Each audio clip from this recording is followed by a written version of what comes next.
Wealth is step one. Continuity is step two. Most men never reach step two. You already know how to chase money. You know how to increase your income, how to grind, how to stack skills. Maybe you are already ahead of most men around you.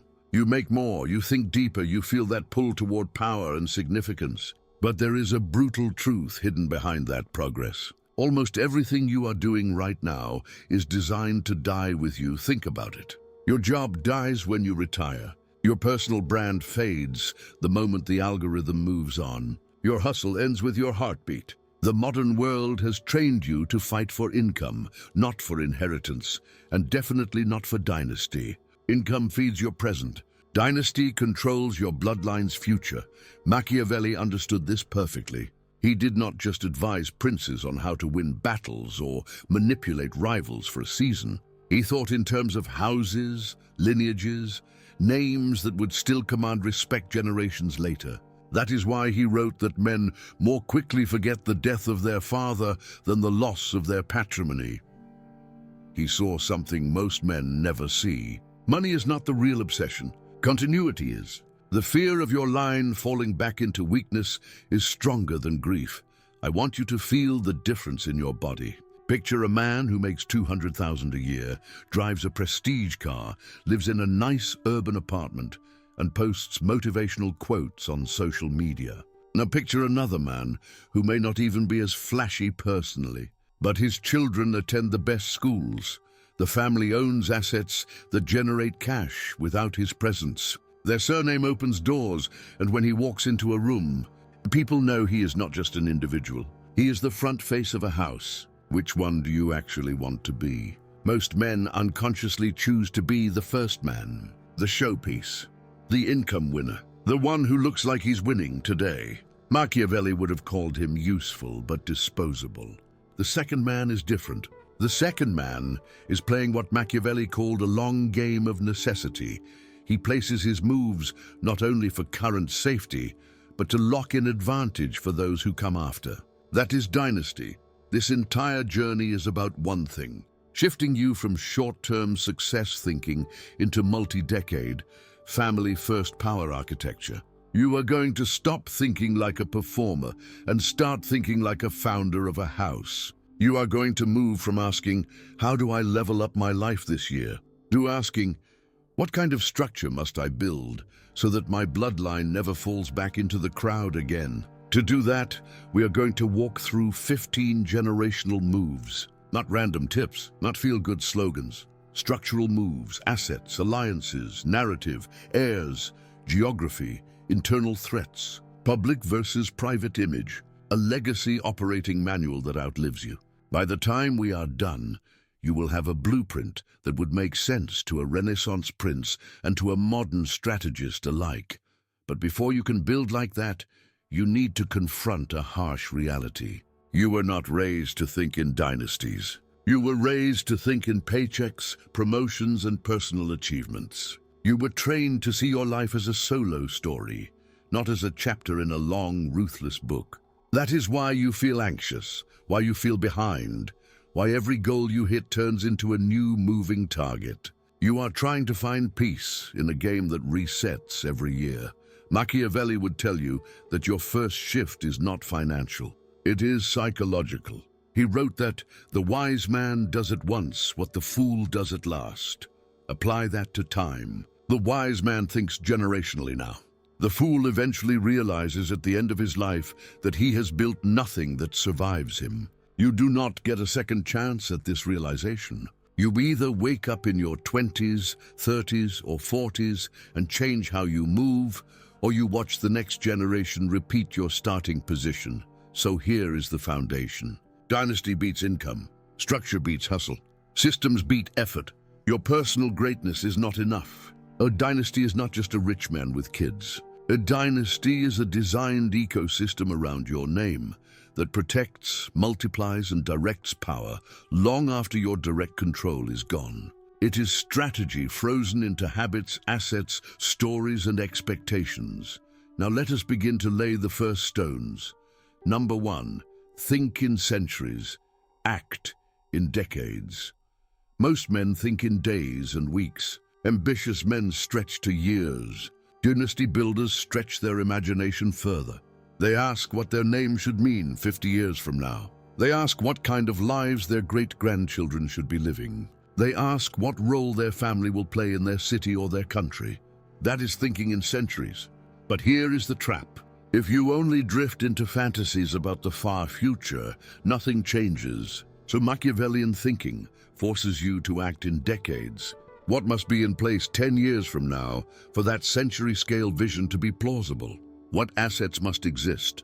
What skills must your children have? What alliances must be formed? This kind of thinking calms you. It slows down the anxious need for quick validation and pulls you into deliberate, patient construction. Look at any powerful family that has lasted.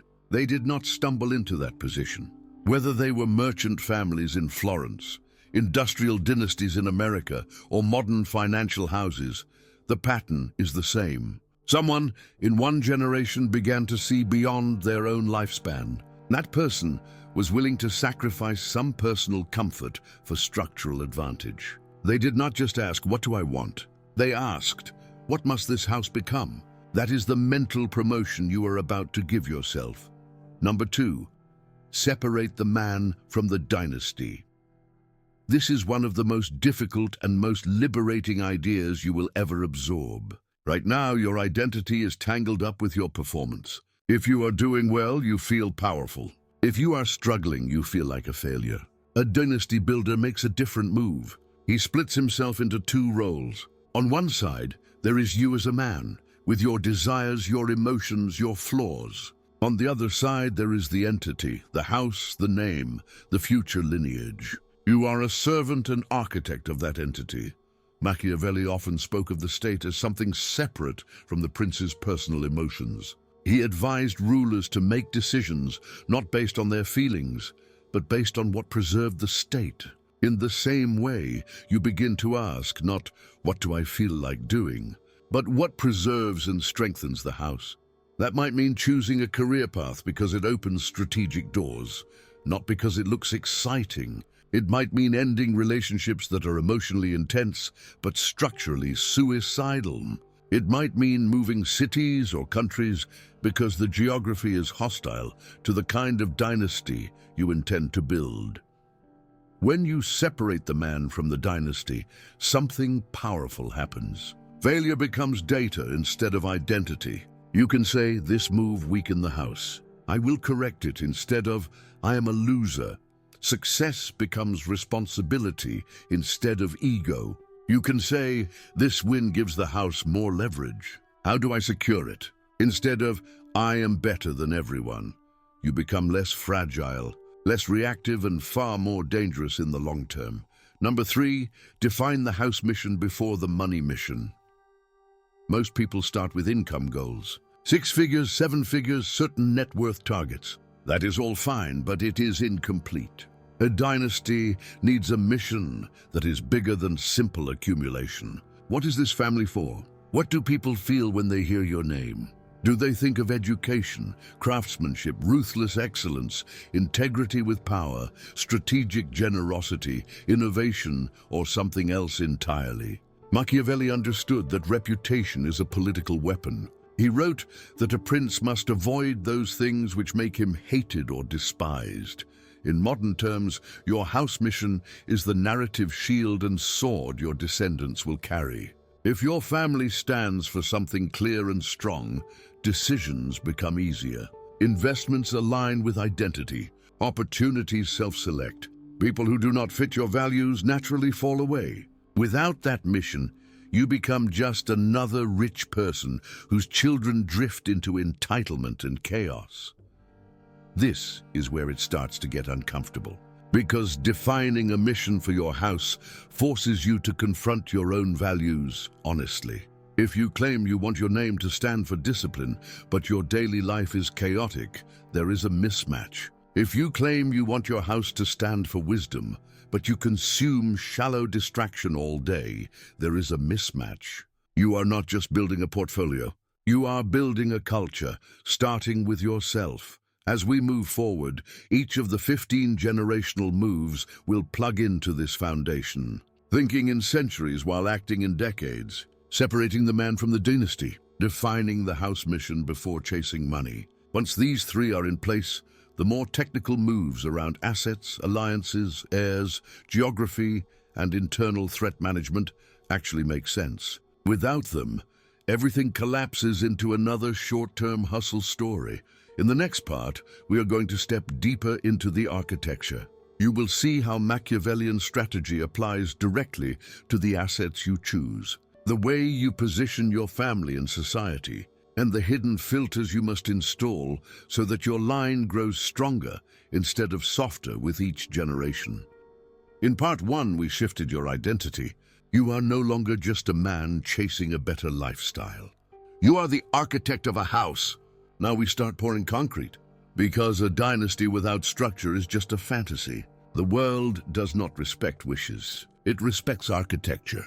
And the first layer of that architecture is the asset spine that holds the family up when you are gone. Most men think of assets like trophies. A nice car, a prestigious apartment, a watch that screams status. These are not assets in the Machiavellian sense.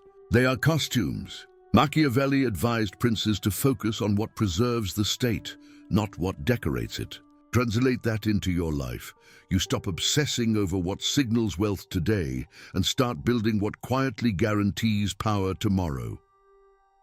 Number 4, build the asset spine, not the income ceiling.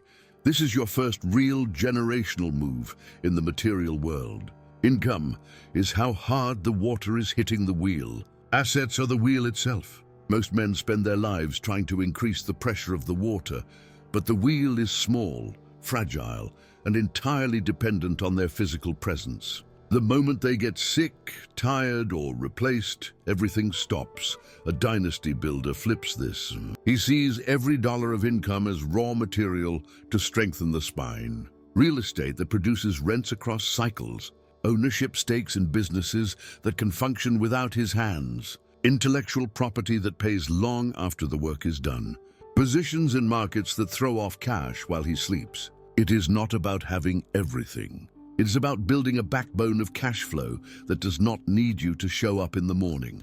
Now here is where the psychology gets dangerous. Your ego will fight this. It wants visible wins, not quiet compounding. It wants a car your friends can see, not boring equity in a dull but reliable company. Machiavelli wrote that men in general judge more from appearances than from reality. If you are not careful, you will become a prisoner of that line. Dynasty builders do the opposite. They let the world misjudge them if necessary, while reality bends in their favor over decades. Number 5, anchor the family in something that cannot be fired. One of the most brutal vulnerabilities of modern men is that everything they rely on to provide for their family is someone else's decision. A boss, a board, an algorithm, a client base with no loyalty. That may be a necessary season. You might need that corporate salary or freelance grind to stack capital, but you cannot allow your house to stay in that position forever. At some point, you need anchors. Anchors are assets and positions that cannot be fired. A paid-off property in a strategic area. A family business with systems, not just your hustle. A network position where people come to your name because you are the gateway to something they need. An equity stake in infrastructure that society depends on. These anchors do not need to be glamorous. In fact, the less glamorous, the better. Quiet power is harder to attack. Imagine 2 futures. In the first, your adult child is begging for job interviews in a cold market. In the second, your child manages revenue streams from assets you acquired, learns how to expand them, and can afford to take aggressive, calculated risks because the base is secure. Same bloodline, different architecture. You are building the second one. Number 6, choose asset classes your descendants can actually operate. This is where dynasty thinking becomes subtle. It is not just about what pays. It is about what can be maintained and expanded by the next generation. There is no point in building a complex empire that only you understand. When you die, it collapses or gets sold off for scraps. Machiavelli warned that he who builds on the people builds on mud. If your entire structure is built on your personal charisma or genius, you have built on mud. Instead, you choose arenas where systems, professionals, and advisors can help the next generation run things. You document your reasoning. You leave a map. You train your heirs over time, not at the last minute. You simplify ownership structures where possible so that your children and grandchildren can step in without being devoured by confusion. This might mean focusing more on real estate in a few well-understood markets than chasing exotic high-maintenance ventures. It might mean building a boring but robust service company instead of a flashy, fragile startup. It might mean turning your obsession with a particular industry into a clear playbook that others can follow. The key is this: every asset you add to the spine should come with an instruction manual, not just a price tag. Now, let us tie this to geography, because a dynasty is never just floating in abstract space. It lives somewhere. It is exposed to some laws, some risks, some opportunities. Number 7, geography is a power decision, not a lifestyle preference. Most men pick where they live based on jobs, weather, and comfort. A dynasty builder looks at maps with different eyes. He asks, where are property rights strongest? Where is long-term economic growth likely? Where do my children get the best educational and cultural leverage? Where is my family safest from sudden political storms? Machiavelli spent his life advising rulers on the importance of controlling or at least understanding their territory. He would tell you that living in the wrong place can erase decades of work overnight. Hyperinflation, political instability, legal changes, predatory taxation, cultural decay that erodes your values from the inside. These are not abstract fears. They are historical patterns. Dynasties that lasted diversified their geography. They had assets and passports in more than one jurisdiction. They did not let their entire line be held hostage by one government or one city. This does not mean you have to become paranoid, running from country to country. It means you begin to think strategically. Maybe you establish a second base of operations. Maybe you hold some assets in safer jurisdictions. Maybe you position your children to have options. That way, if the ground under one location starts to shake, your house does not fall into the crack. Number 8, build the house inside the house.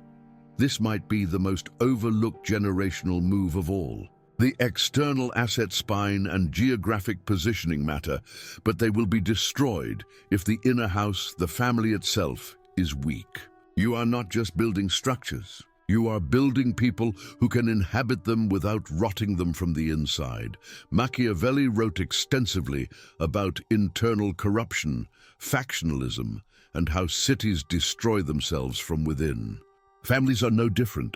If your children grow up entitled, soft, and disconnected from the struggle that created their comfort, they become the internal enemy of the dynasty. So while you build assets, you must also build values, expectations, and rituals.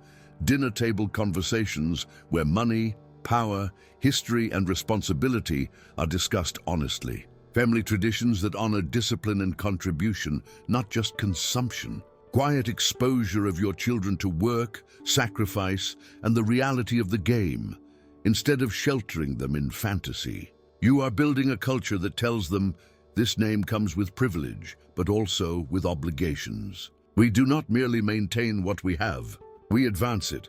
Notice how each of these moves ties together. The asset spine gives you cash flow continuity. The anchors protect the family from being fired by external forces. The choice of asset classes ensures your descendants can actually operate what you build. The geographic positioning shields the dynasty from sudden external shocks. The internal house culture keeps your own bloodline from self-sabotaging the structure. At this point, you might feel both excited and overwhelmed. That is good. It means your time horizon is stretching. You are starting to realize that you cannot afford to think like an income hunter anymore. You must think like a lawgiver for your own house. In the next part, we will go even deeper into alliances, narrative, and the way you engineer the story of your family so that it becomes a self-reinforcing engine of power. Because assets and geography are only half the game. The other half is how people talk about your name and who stands beside you when history tightens the pressure.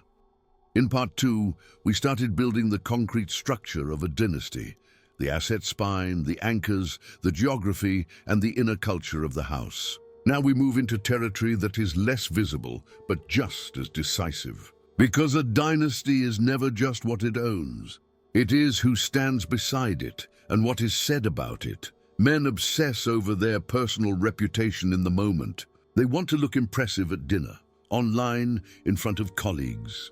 A dynasty builder cares less about whether he is liked at a party, and more about what happens when his family name is spoken 20 years from now in a boardroom, a courtroom, or a quiet conversation between two powerful people. Who your house is connected to and what story wraps around your name will either multiply the impact of your assets or quietly cancel them. Machiavelli understood this deeply. He wrote that a ruler must be careful in his friendships because a prince is esteemed when he is a true friend and a true enemy. In other words, the way you choose alliances signals what kind of force you are. The same is true for your house. Your alliances and your narrative are not decorations. They are weapons. Number 9, forge alliances that outlive your emotions. Most modern relationships are emotional. You like someone, you vibe, you stay close. You get annoyed, you drift. That works fine for casual life. It is lethal for dynasty building. A Machiavellian alliance is not based on mood. It is based on aligned interests, complementary strengths, and long-term mutual benefit.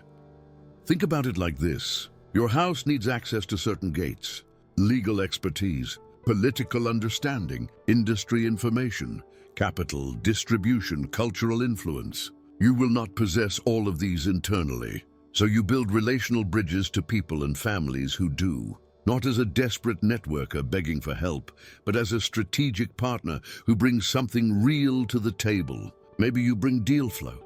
Maybe you bring operational excellence. Maybe you bring access to a particular demographic or region. The key is clarity. Both sides should know why this alliance matters. This also applies to marriage. Most people treat marriage as a purely romantic choice, then act surprised when their family strategy is destroyed by a partner who never cared about it.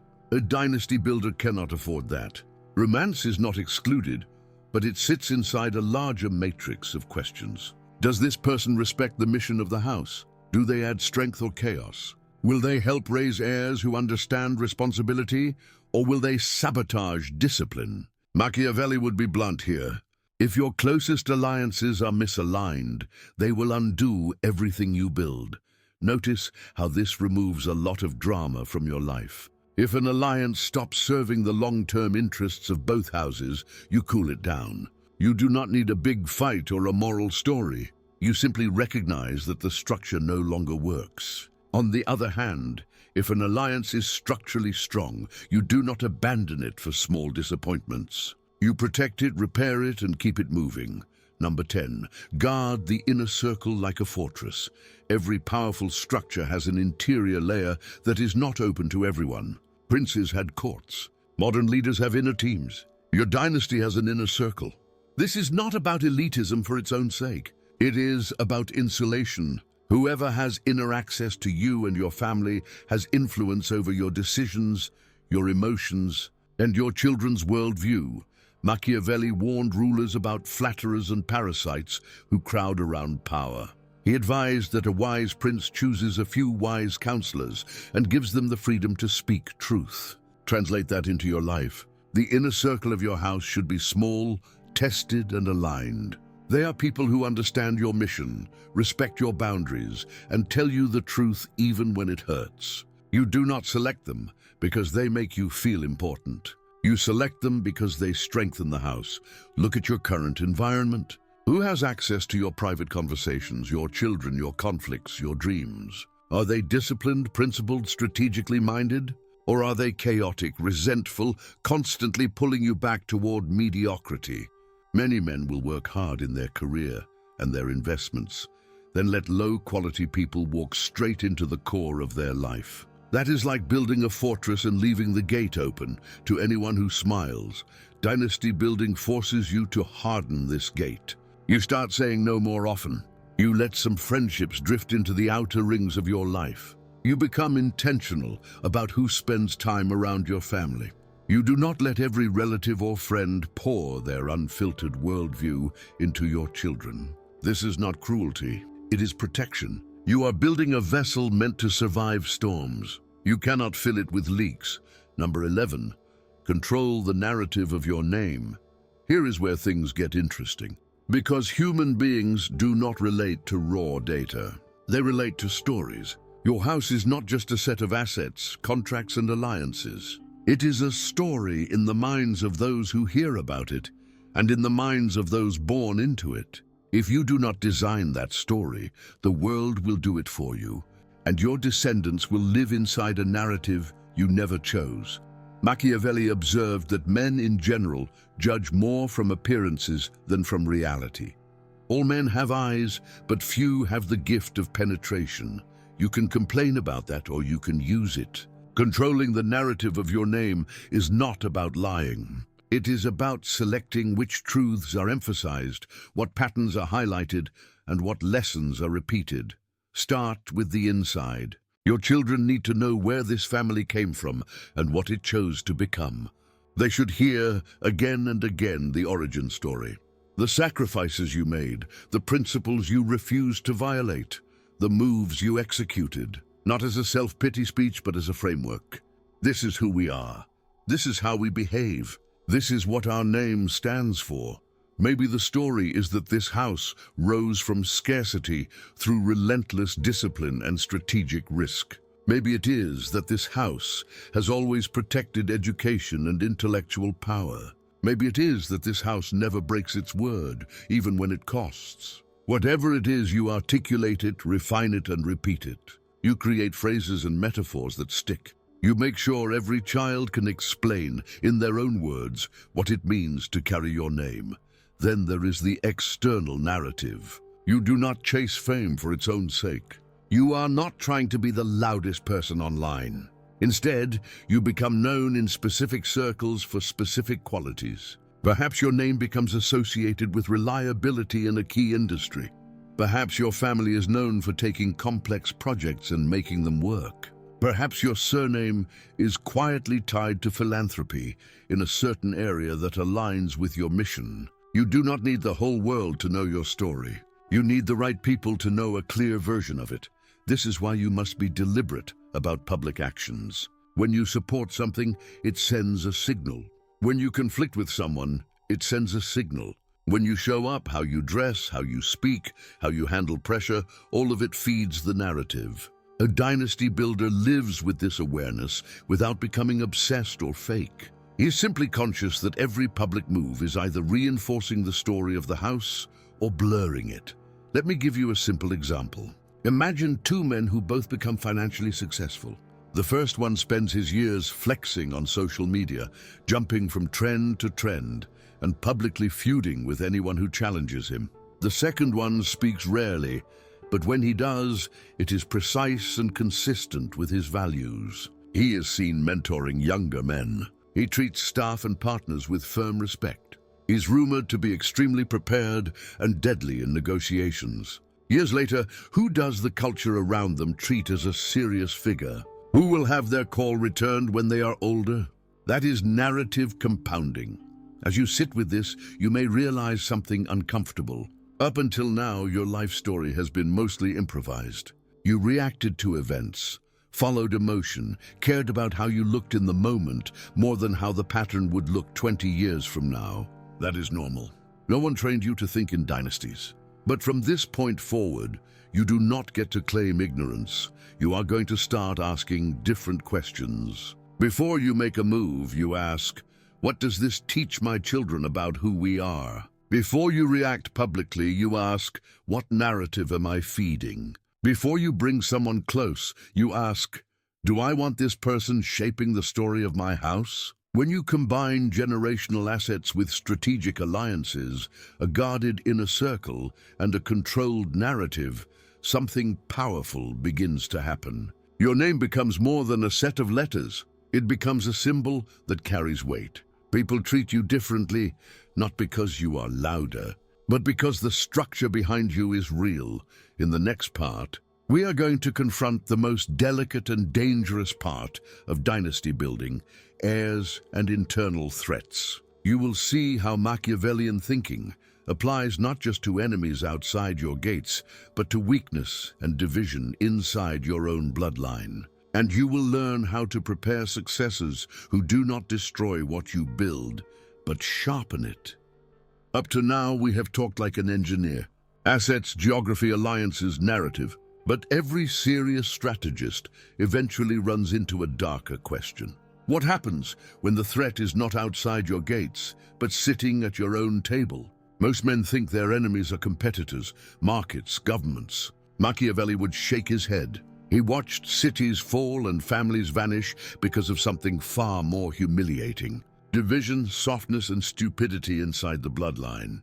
A dynasty is not only attacked from the outside, it's often assassinated from within, slowly, over decades, through entitlement, jealousy, and decay in standards.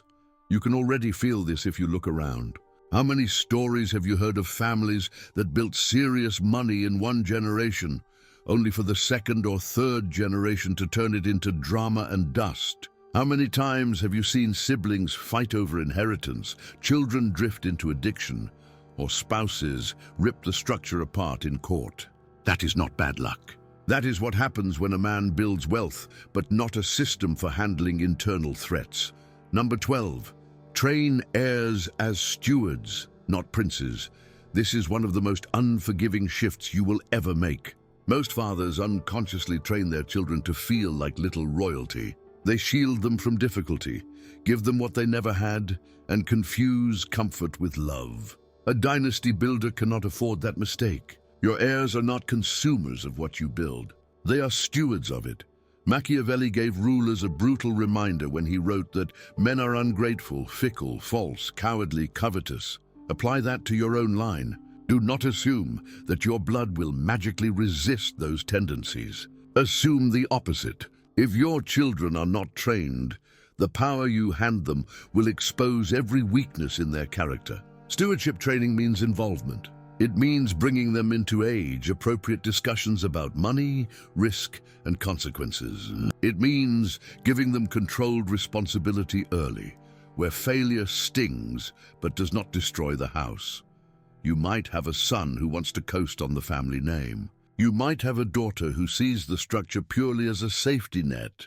That is natural. It is your job to break that pattern. You deliberately set expectations. In this house, we learn how the assets work. In this house, you are expected to contribute your mind and effort. In this house, access to privilege is tied to demonstrated responsibility, not just biology. If you do this well, your heirs grow up understanding that they are holding something they did not create, and that their duty is to leave it stronger. Number 13, design conflict rules inside the house. Internal conflict is inevitable. Siblings will compare themselves. Spouses will disagree. In-laws will have opinions. If you do not design how conflict is handled, it will spread like fire. Machiavelli watched entire republics tear themselves apart because factions were allowed to grow without control. He warned that when division is left to fester, it becomes lethal. Inside your dynasty, you need rules that are clear, known, and enforced. Maybe that means certain disputes are always resolved in private, never in public. Maybe it means you have a trusted external advisor who arbitrates serious family business disagreements so that resentment does not become permanent. Maybe it means you put structures in place in your will and legal documents that make it very hard for one bitter person to hold the house hostage. This even touches small things. Gossip is poison in a family intended to last. So you create a culture where people are confronted respectfully, directly, instead of being torn apart behind their back. You teach your children that loyalty inside the house is not optional. Disagreement is allowed. Betrayal is not. You show them by your own behavior that you do not discuss your closest people with outsiders in a way that weakens them. Over time, this becomes part of the family code. We do not cannibalize our own. Now, before we go deeper, I want you to lock this into your mind and drop it in the comments. My name will matter after I'm gone. That line is not a slogan. It is a decision. When you write it, you are saying that your life is not just about your personal arc. It is about the structure you leave behind, the strength you imprint into your bloodline. You are declaring that your name will not become a cautionary tale, but a reference point. Once you have heirs trained as stewards and rules for how the house handles conflict, you can approach one of the most delicate Machiavellian arts, managing the two faces of your dynasty, the public image and the private reality. Machiavelli is famous for saying that it is not essential, then, that a prince should have all the good qualities, but it is very necessary that he should appear to have them. Many people misread this as pure hypocrisy. In reality, he is describing a structural truth. The public world responds to symbols and appearances. The private world is where real character and strategy live. A dynasty must manage both without becoming fake. Number 14, separate the public myth from the private manual. Your house needs a public myth. That myth is the simplified, digestible story the outside world holds about you. Perhaps you are known as the family that builds great companies, or the family that always shows up in crisis and makes things work, or the family whose word is never broken. The myth is not a lie. It is a focused slice of truth, presented in a way that people can easily understand and repeat. But the myth alone is not enough. Inside the house, you need a private manual. This is the level where you and eventually your heirs know the full picture. The trade-offs you made, the mistakes you learned from, the internal codes that you do not necessarily broadcast to everyone. Here you can be brutally honest. Here you can admit that certain virtues are harder for your line, and so you build extra safeguards. Here you can detail exactly how you expect future generations to handle money, power, alliances. In crisis, think about the difference between the legend of a great leader and the collection of letters, notes and strategies they actually left behind. The legend inspires, the notes instruct.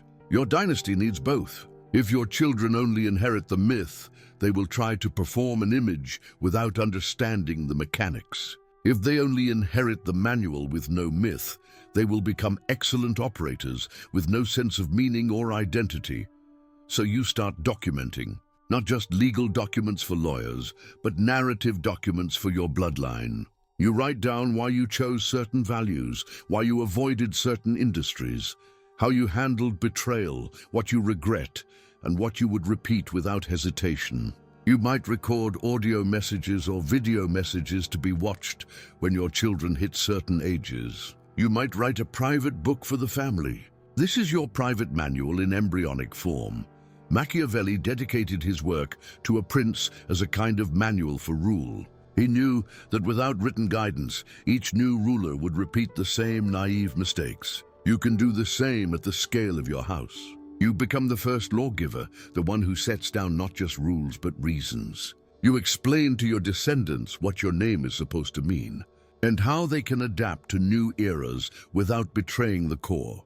Once you begin to think in these terms, everything in your daily life looks different. A business decision is no longer just about short-term profit. It is one more case study for the manual. A conflict with a relative is no longer just drama. It is an example of how the house handles internal tension. A charitable act is no longer just generosity.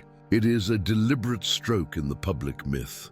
In the next part, we will turn this private manual idea into something sharper and more complete. You will see how to design a legacy operating system for your house, how to protect the dynasty across different regimes and economic climates, and how to ensure that when you are gone, your successors are not guessing. They are executing a design you began, but that they are empowered to continue and upgrade. By now, the picture should be clear. You are not just stacking money. You are building a house. You have the asset spine. You have anchors that cannot be fired. You have chosen geography with intention. You are shaping alliances, guarding the inner circle, training heirs as stewards, and separating public myth from private manual. But there is still a brutal vulnerability. Everything is still in your head, your instincts, your judgment, your ability to see patterns and make hard choices. As long as the dynasty depends on you being alive and sharp, it is fragile. The moment you are gone or weakened, everything you built becomes a scattered puzzle your heirs have to assemble under pressure. Machiavelli watched exactly this happen. Strong rulers died. Their successors inherited wealth and territory, but no clear method. Without that method, fortune and enemies tore the state apart. That is why he wrote his work in the first place, as a manual, so that power did not have to reinvent itself from scratch every generation. You must do the same at the scale of your house. Number 15. Create a living dynasty operating system. Think of this as the invisible software that runs your family's hardware. Assets are the hardware. Alliances, properties, companies, accounts. The operating system is the set of rules, rhythms, doctrines, and default behaviors that determine how all of that is used, protected, and grown. When you are not there to personally intervene, most men leave behind paperwork, a will, maybe a trust, some notes, a few stories. A dynasty builder leaves behind an operating system. At its core, your dynasty operating system answers 4 questions. Who decides for the house? How we prepare the next generation? What we do with power and capital? What we do when the world turns against us? First, who decides? Machiavelli noted that a prince rises or falls based on the quality of those around him. He wrote that the first opinion that is formed of a prince's intelligence is based on the quality of the men he has around him. The same is true for your house after you are gone. If decision-making is vague, emotional, and improvised, the strongest voices will dominate, not necessarily the wisest. So you design a governance structure for your family. Perhaps there is a small council of trusted people, including family members and 1 or 2 external advisors who have defined roles. Perhaps certain decisions require unanimous agreement, while others can be taken by a designated steward. The exact structure will depend on your situation, but the principle is non-negotiable. You do not leave the future of your house to whoever happens to shout the loudest after your funeral. You give your heirs a clear map of who holds what authority, how disagreements are resolved, and how leadership transitions occur. Second, how we prepare the next generation. Machiavelli insisted that a wise ruler must study history and conflict constantly. He wrote that a prince ought to have no other aim or thought, nor select anything else for his study, than war and its organization and discipline, by which he meant preparedness for the harsh realities of power. Translate that into your dynasty. Your heirs should not drift into adulthood with a vague sense that they are from a good family. They should pass through a deliberate pipeline. You can design stages. There might be an age where they begin to learn about basic personal finance and the origin story of the house. A later stage where they shadow you or your chosen stewards in real decisions. A stage where they are given a small pool of capital to manage with clear expectations and consequences. A stage where they are allowed into inner discussions about alliances, investments, and values. You are not waiting until you are old to suddenly talk about inheritance. You are gradually onboarding your successors into the operating system. Third, what we do with power and capital. Without clear policies, every generation will argue about lifestyle versus reinvestment, personal desires versus structural needs. You can remove a lot of confusion by writing down, in plain language, how the house treats money and influence. Maybe you set a rule that a certain percentage of net returns is always reinvested into core assets before anyone upgrades their lifestyle. Maybe you define categories of investments that the house does not touch, no matter how trendy they look, because they violate your values or your risk profile. Maybe you set expectations around supporting extended family, so that generosity does not quietly become a sinkhole of obligation and resentment. The point is not to predict every scenario. The point is to give your descendants a philosophy of capital use, not just a pile of capital. This is where your private manual from the previous part becomes sharper. You are not only explaining what you did, you are encoding how the house thinks. You might state openly, when in doubt, we prioritize security of the spine over visible luxury. Or, we do not stake the survival of the house on one speculative bet. No matter how exciting it appears, these sentences become part of the operating system. Repeated and remembered forth, what we do when the world turns against us. Machiavelli spent pages analyzing fortune, using the image of a violent river that floods, breaks banks, and destroys anything unprepared. He said that fortune is the arbiter of half of our actions, but she still leaves us to direct the other half. Your dynasty operating system must prepare for that river. What happens if the country where you live clamps down on capital movement? What happens if new regulations crush one of your key industries? What happens if inflation eats savings or a technological shift devalues a core business? You cannot predict the exact form of every shock, but you can decide in advance how your house responds to shocks generally. You might codify that the house always maintains a certain level of liquid reserves in multiple jurisdictions. You might define triggers that force a reassessment of geography and strategy, such as specific political shifts or economic indicators. You might state clearly that preserving the spine takes priority over pride, meaning you are willing to exit a market, sell an asset, or relocate if necessary, without getting attached to symbols. That attitude, written down and passed on, makes your line far more resilient than most.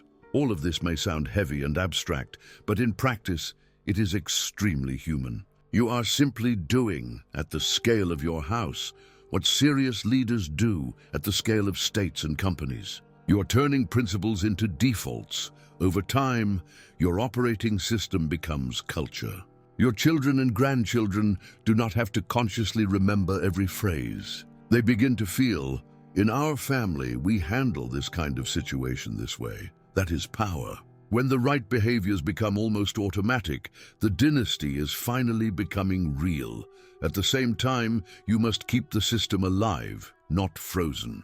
Machiavelli respected tradition, but warned against blind rigidity. He observed that rulers who refuse to adapt to changing times are destroyed by those who do. You can incorporate that wisdom by building in mechanisms for revision. Perhaps every decade, the family council reviews the operating principles. They do not rewrite the foundations lightly, but they are allowed to adapt tactics to new realities. Your descendants are not trapped in your era. They are guided by your core, with permission to upgrade the outer layers.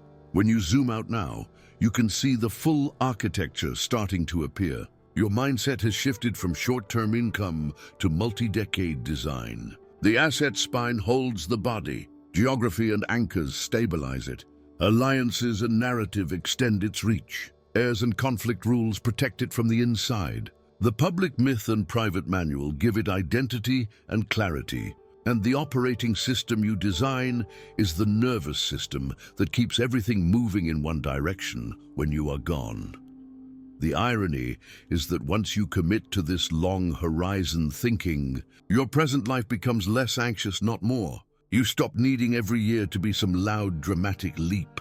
You stop chasing every trend. You can endure seasons of obscurity because you are not building a moment. You are building a house. In the next part, we're going to bring all of this down into your day-to-day reality. Architecture means nothing if the architect does not live differently.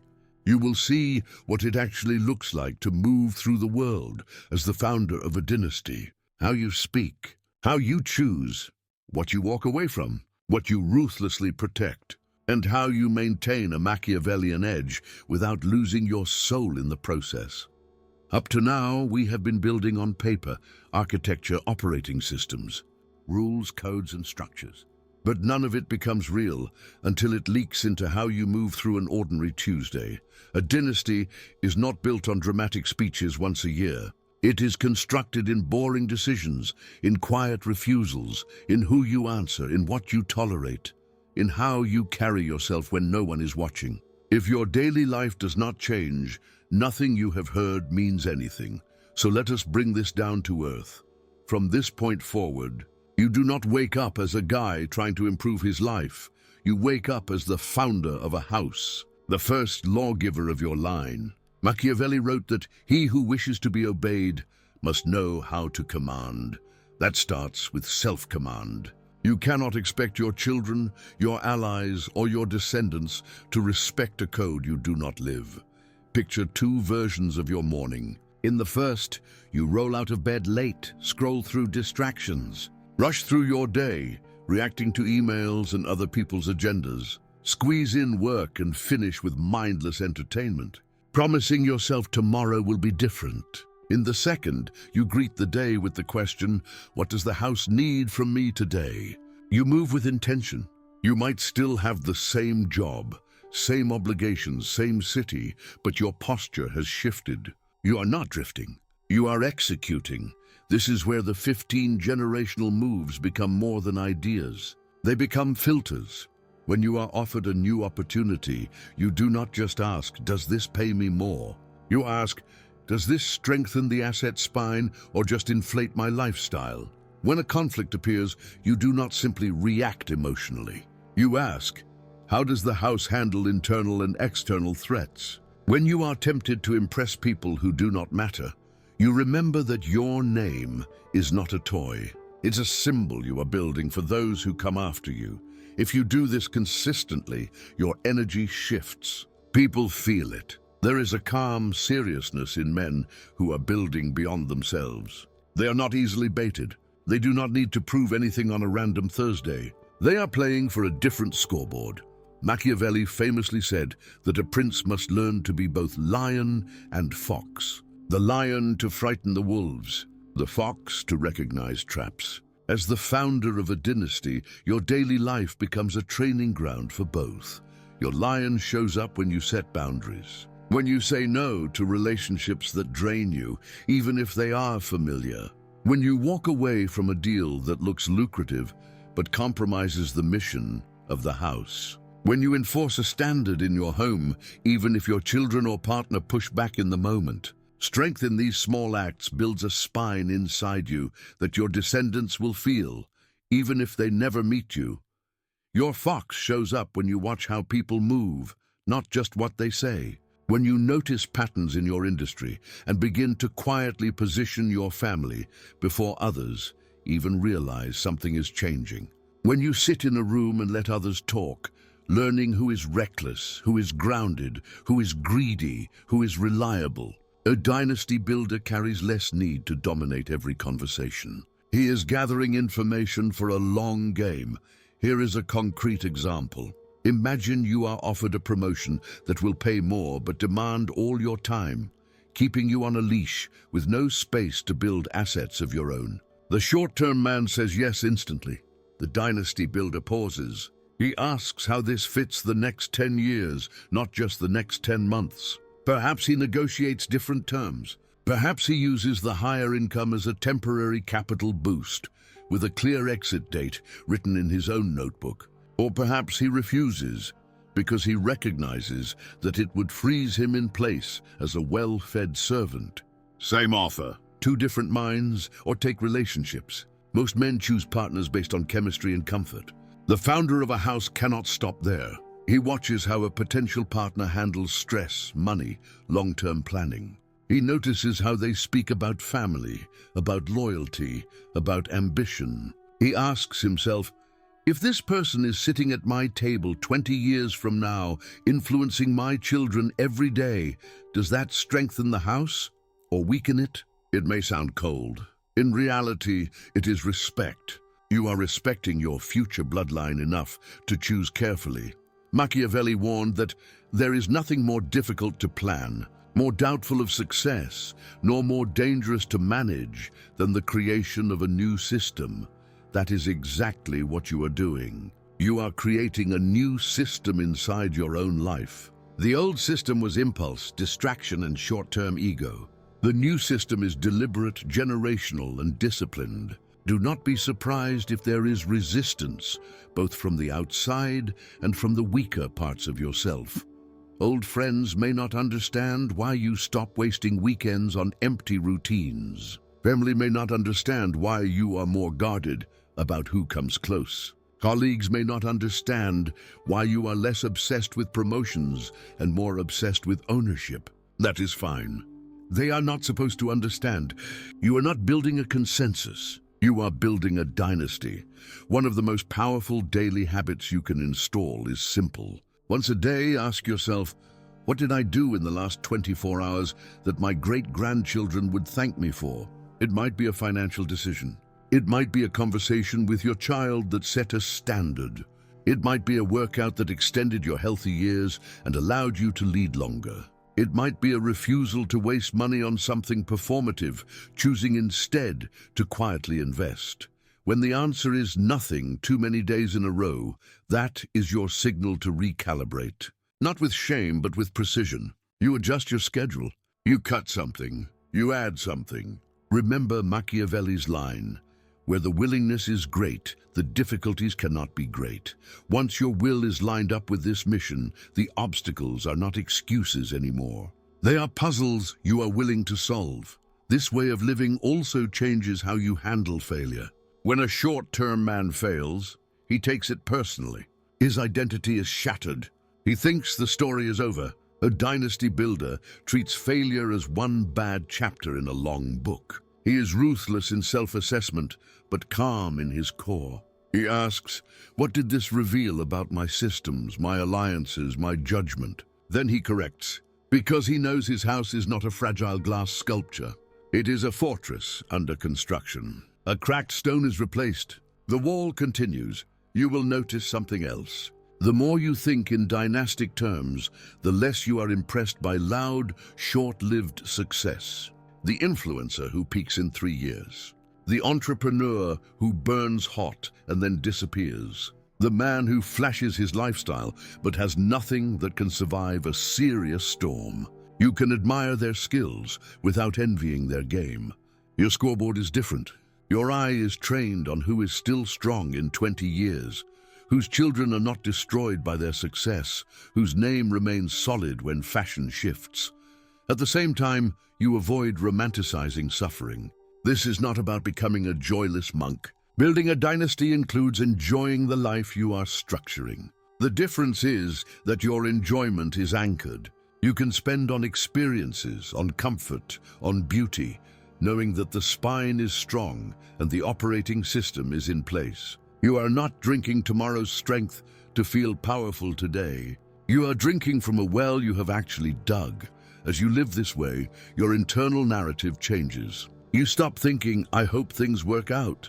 You start thinking, I'm building conditions that make good outcomes more likely for my line, regardless of what fortune throws at us.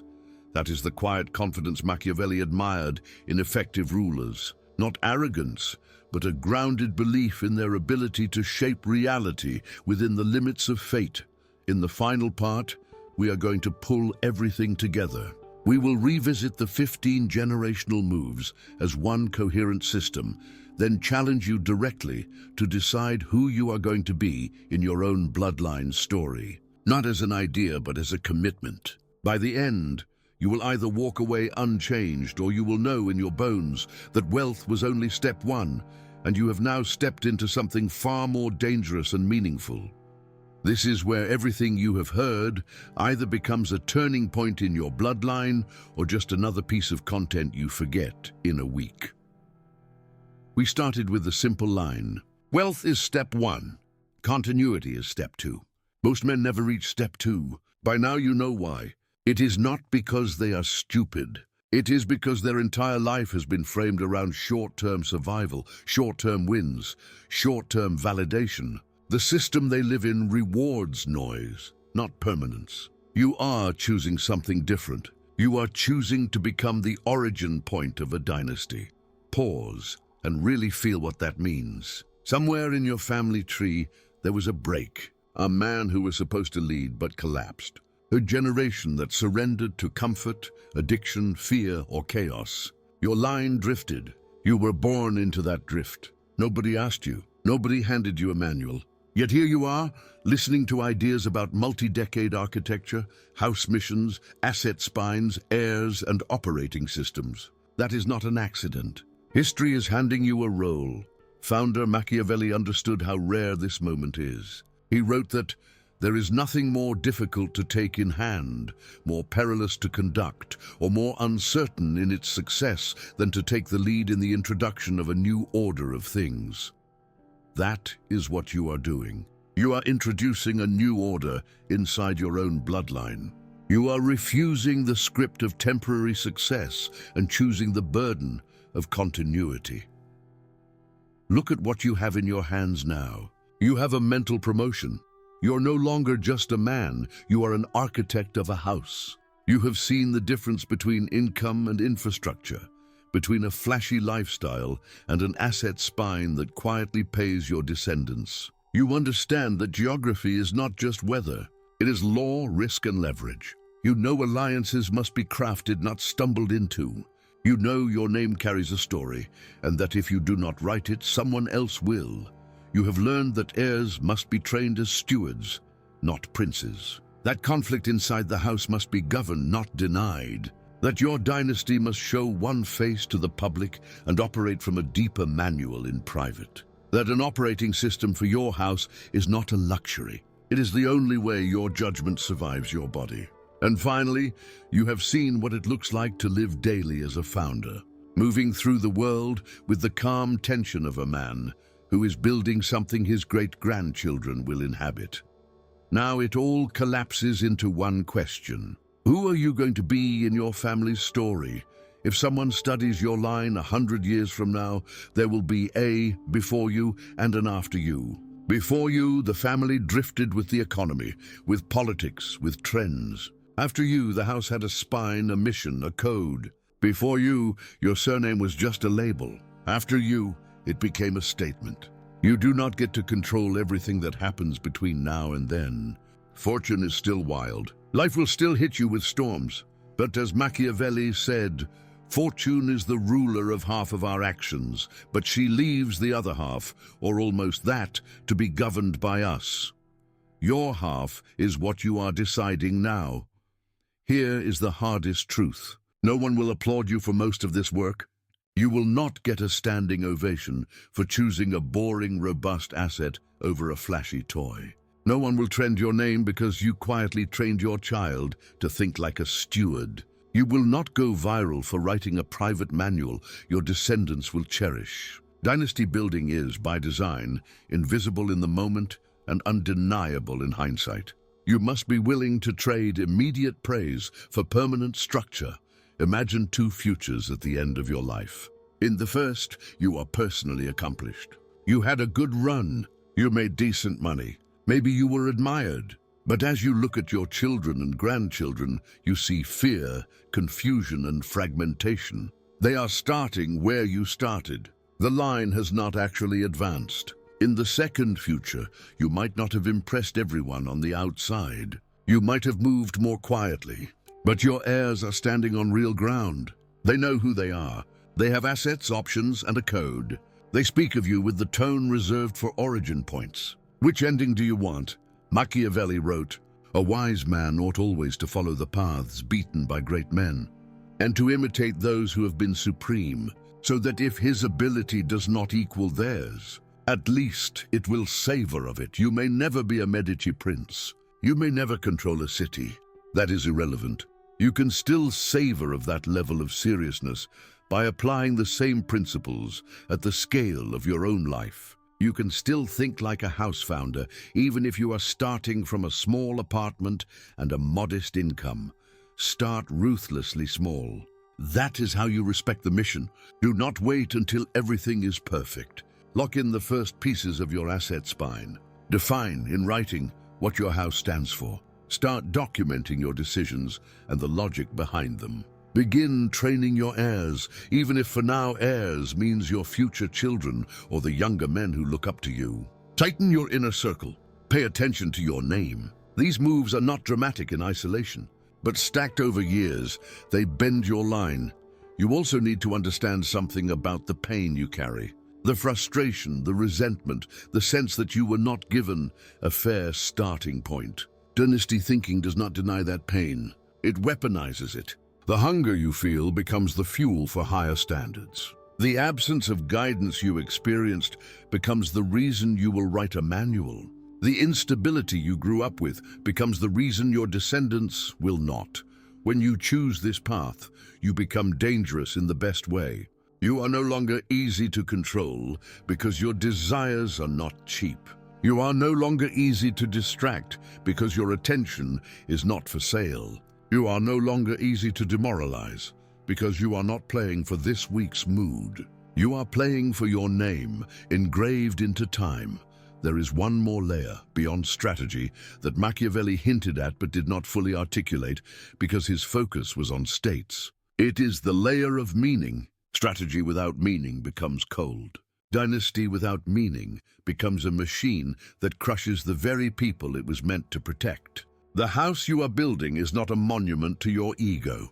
It is a vehicle for human lives to be lived with more strength, more freedom, and more dignity. So decide what that means for you. Maybe your house will be known for producing men who are both lethal and deeply principled. Maybe your house will be known for producing women and men who educate, build, and stabilize whatever environment they enter. Maybe your house will be known for lifting others while never compromising its core. Whatever it is, this meaning is what will keep your descendants from turning the structure into emptiness. The choice in front of you is brutally simple. You can remain a talented individual who plays the short game well and disappears into the noise. Or you can accept the weight of step 2. You can become the man in your bloodline who said, "It ends with me." The drift ends here. From this point forward, we move with design. Wealth is step 1. You still need it. You still need to earn, build, and multiply. But now you know the truth that most men never discover. Continuity is step 2. Continuity is the adoption of a longer memory, a heavier responsibility, and a deeper game. It is the decision that your name will not be swallowed by time without leaving a structure behind. One day, someone with your surname will face a crossroads. They will be tempted to shrink, to sell out, to forget who they are. And they will remember stories about you. They will remember phrases you wrote, decisions you made, standards you set. That memory will push them 1 inch further towards strength. In that moment, you will still be leading. So take a breath and lock this into yourself. You are not just building a life. You are building a dynasty. The 15 generational moves you have learned are not theory. They are your new baseline.